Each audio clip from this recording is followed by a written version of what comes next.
Bima Pub, urahisi wa maisha.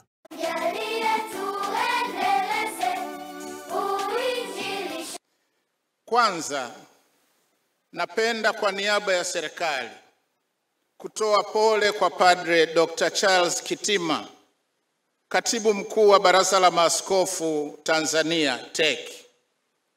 Lakini pia pole kwa baraza zima la maaskofu na kanisa kwa ujumla kufuatia tukio la kushambuliwa na kuumizwa vibaya wakati akiwa kwenye makazi yake. Serikali inalaani vikali na kukemea tukio hilo pamoja na matukio mengine kama hayo ya uvunjifu wa sheria. Na serikali imepokea kwa unyenyekevu rai iliyotolewa na kanisa kupitia kwa makamu rais wa TEC hapa. Napenda niwahakikishie Watanzania na wapenda haki, amani na usalama kuwa tayari serikali kupitia Wizara ya Mambo ya Ndani imeviagiza vyombo vya dola kuwatafuta, kuwakamata na kuwachukulia hatua kali za kisheria waliohusika na tukio hilo na wale wote watakaothibitika kuhusika na matukio kama hayo ambayo hayakubaliki kabisa mahali popote.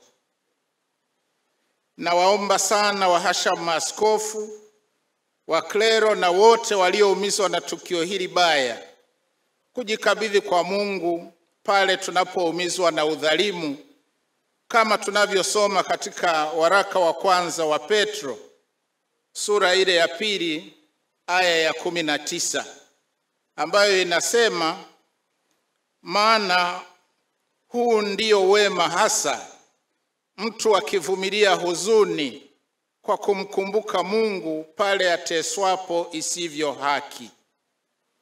Aidha, ninawasihi sana Watanzania wote tuendelee kupendana na kusimama pamoja kulaani matendo hayo mabaya yasiyoakisi Tanzania yetu inayosifika kama kisiwa cha amani.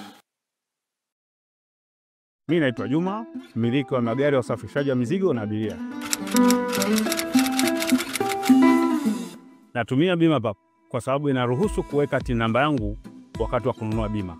Inafanya iwe rahisi kudai vati kutoka TRA kwa kutumia hati hiyo hiyo ya bima. Uwezo wa kupata mkopo bwana. Hii inasaidia sana kugharimia mambo mengine ya uendeshaji hata kama bajeti inabana. Tumia Bima Pub kwa kupiga *150*51 alama ya reli au kwa WhatsApp tuma neno Bima Pub kwenda namba 0764166066 ujipatie bima. Bima Pub, urahisi wa maisha.